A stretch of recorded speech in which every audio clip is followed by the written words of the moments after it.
Olá, pessoas, tudo bem? Este vídeo é profundamente importante. Eu vou fazer uma correlação entre a neurociência e a lei da vibração e a lei da atração. Por quê? Porque eu digo para vocês, faz cocriação e repete a cocriação, faz Ho'oponopono, repete o Ho'oponopono, faz comunicação subjetiva e repete, repete. Olha no espelho e diz, eu amo-te. E repete, repete. Eu estou sempre a dizer, repete, repete o positivo, repete, repete. E algumas pessoas voltam e me dizem, mas Ângela, por que tem que repetir? Eu não consigo entender por que eu preciso repetir. Ok, então eu deixei aqui também, eu fiz alguns apontamentos aqui para eu não esquecer de dizer nada para vocês, tá aqui o meu apontamento, não é? Ok? E, então eu preparei isso aqui, eu chamaria de aula, ok? É um texto teórico explicativo, fazendo uma correlação com um sistema que nós temos, que todos nós temos, tá? Que chama Sistema Reticular Ativador Ascendente. Pesquisem, ok? Sistema Reticular Ativador Ascendente. Eu vou chamar daqui para frente só de ativador, ok? Combinado assim? Senão o nome é muito grande, tá? E vou correlacionar então com a lei da vibração, que vem primeiro, depois a lei da atração. Não é exatamente uma integração entre neurociência e essas questões mais filosóficas e espirituais. Nem isso representa uma equivalência científica direta, porque isso implicaria um longo estudo, ok? Eu quero só mostrar para vocês que tem uma área no cérebro que faz a mesma coisa que a lei da vibração e da atração, ok?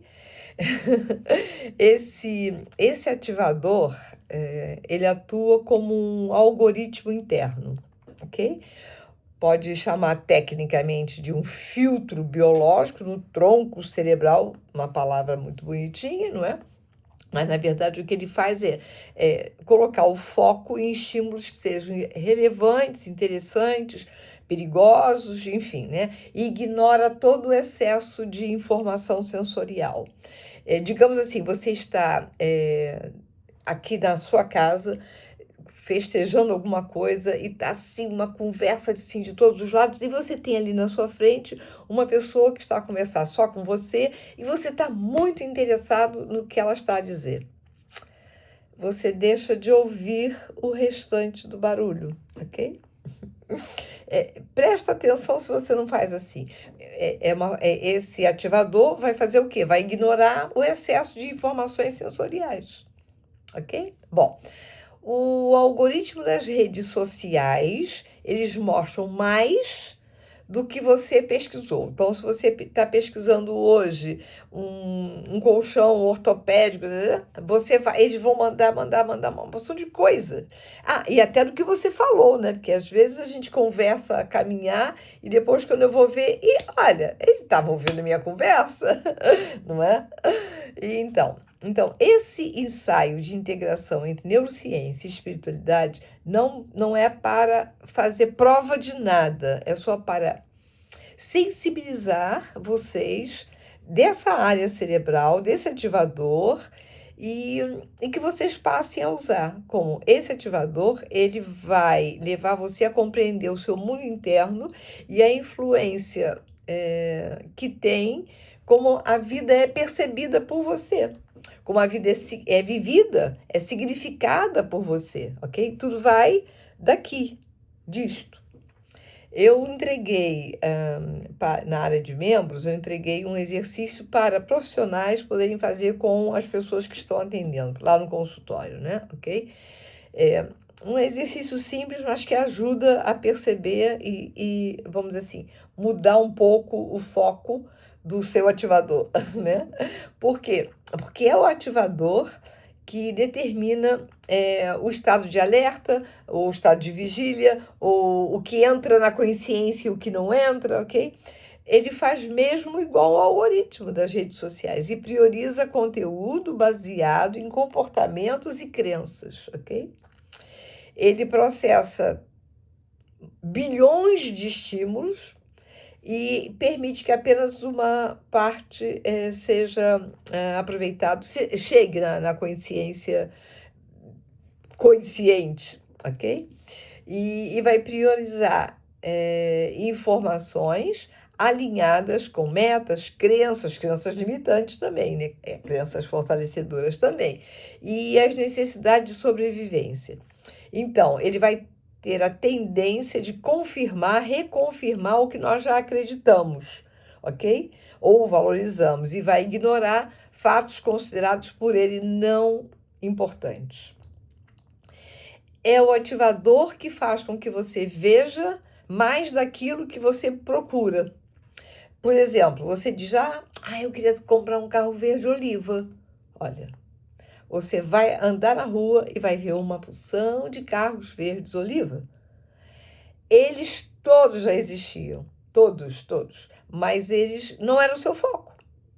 O seu ativador, então, a partir do momento que você falou, ele começa a ver. Repete. Um monte. Quanto mais repete, mais acontece.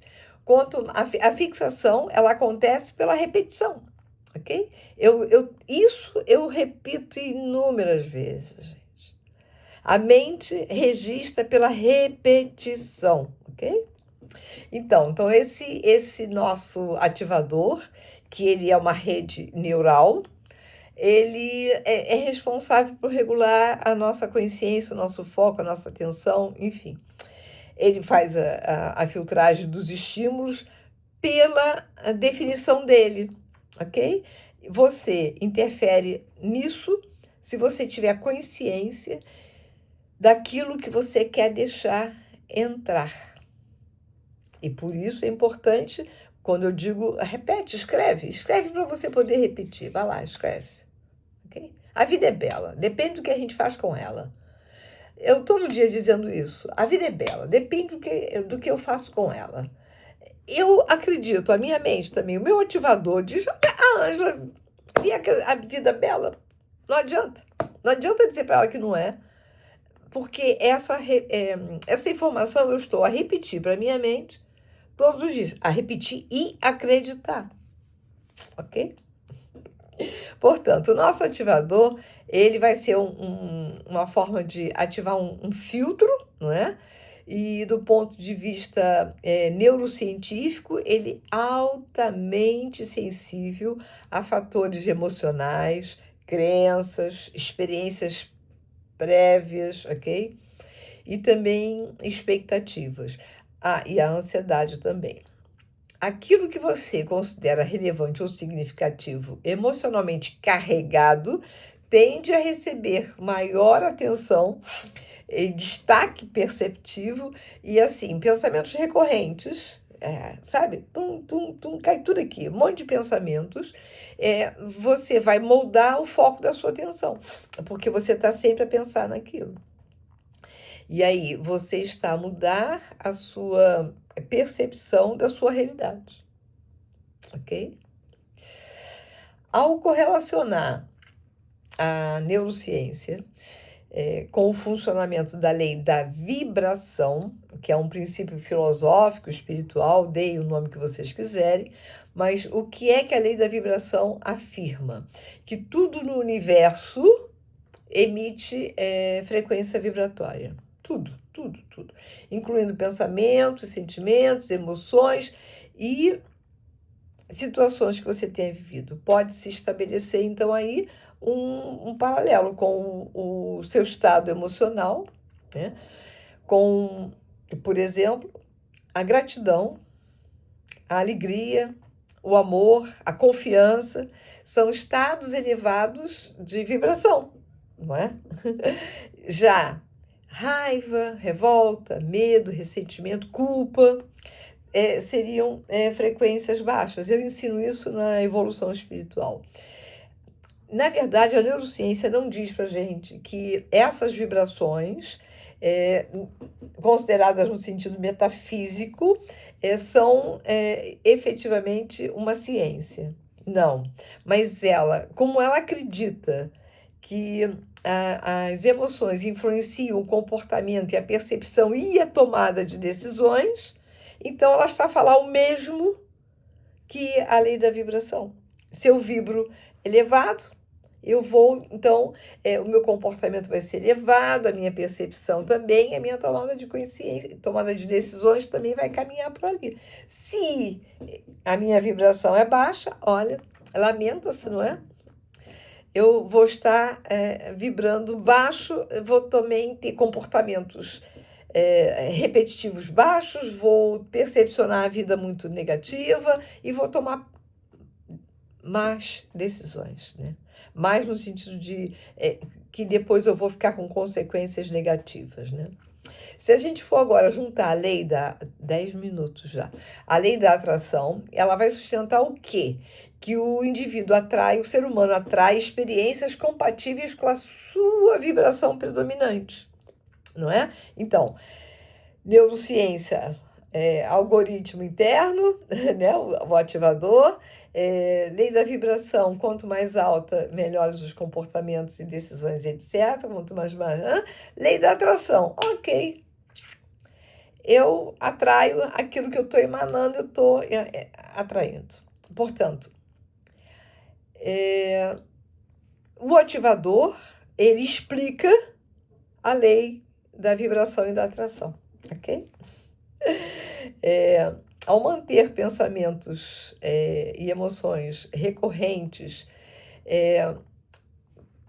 fortalecedoras, elevadas, a tendência vai ser o seu ativador abrir um foco para tudo que tiver estímulos, oportunidades, informações benéficas, etc, etc, ok? Tudo que for naquela linha.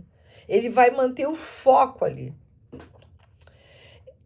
Então, você quer alcançar...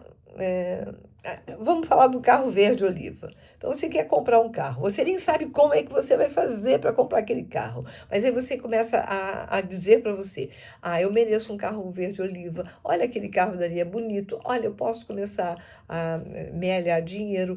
Olha, eu posso ver se há um financiamento compatível com o meu salário. E você vai falando. E o ativador vai dizendo assim, epa... É melhor eu entrar aqui num papel de mediador entre o mundo interno e o mundo externo, porque ela começa a acreditar que ela vai mesmo comprar um carro, ok? Ele não vai criar eventos externos, não vai levar você a ir na loja e comprar o carro no meio do nada, mas ele vai... Essa parte é delicada. Ele vai abrir um campo de possibilidades em que você nem sabe por que telefona para uma pessoa amiga. Você encontra com alguém. Estamos falando da sincronicidade, né? Você nem sabe no meio. Por quê? Porque aquela realidade ganhou um destaque e isso passou a ser um foco e ele vai... o ativador vai ativar o seu centro de recursos, de oportunidades, de respostas mais adaptadas àquela sua realidade, ok? Acredita nisso, por favor, acredita, né? Certo?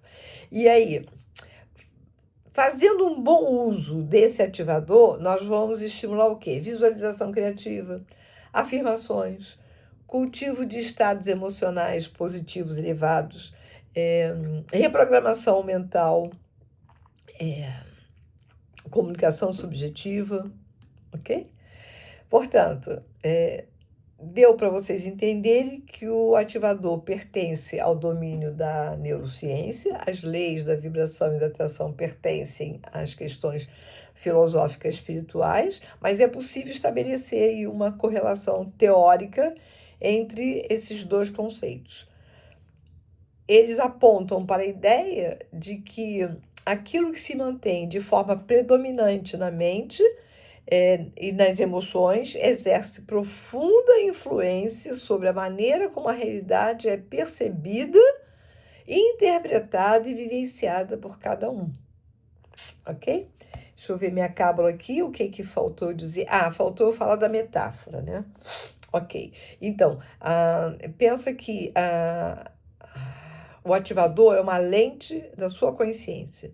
É uma metáfora terapêutica entre ciência e vibração. Então, a sua mente funciona como um grande farol, ok? que tem uma lente ajustável, ok? Ajusta. Esse farol ilumina apenas uma parte de um grande oceano de estímulos à volta, ok? Ele não ilumina, não clareia tudo, é apenas uma parte, ok? O ativador, ele é então o mecanismo interno responsável por ajustar a lente. Ele decide, ilumino para cá ou ilumino para lá. Ele decide o que vai ficar no foco e o que vai sair do foco, o que vai ficar fora da consciência.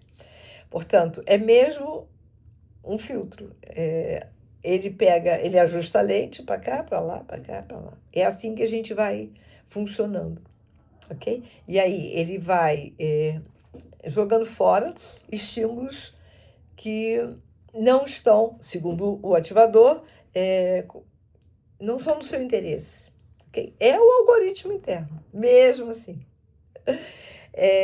Ela não é aleatória, né? Essa seleção aí que ele faz não é aleatória. Ela como eu já falei antes, falei bastante sobre a questão das emoções, das crenças, das memórias guardadas, das intenções. Ele vai buscar tudo isso que está lá. Está tudo ali. Aquilo que você pensa, sente e valoriza repetidamente passa a ser considerado pelo ativador como importante para você, ok? E aí ele faz exatamente aquilo que ele entende que deve ser para fazer, ok? Na prática terapêutica, isso pode ser observado quando uma pessoa emocionalmente tomada pelo medo passa a perceber só coisas perigosas. Porque pode acontecer isso, aquilo, mais riscos disso, risco daquilo, ameaças, perdas de situações. 17 minutos. Já alguém, você recebe um cliente, que ele cultiva estados internos de confiança, gratidão. Então, ele vai perceber as possibilidades como apoios, soluções, caminhos de cura, ok? A realidade externa pode ser a mesma. A lente interna é que mudou, ok? Portanto, nós podemos ajustar nossa lente, ajustar nossa frequência nos pensamentos de estados emocionais densos, etc, etc. Podemos limpar a lente retirando essa limitação do campo de visão, né? Porque os estados mais elevados vão dar amplitude do seu campo de visão, certo? A sua lente vai ficar mais clara, mais limpa, mais ampla, né? Certo? Então, é mesmo isso. Acho que ficou bem explicado. O que eu peço a vocês? Se ficar com dúvida, pergunta. Pergunta porque esse tema é importantíssimo, ok? E eu vou respondendo para vocês à vontade, tá bem? Ok? Combinado assim, já tá longo, mas realmente eu achei muito importante, ok? Abracei, Jô.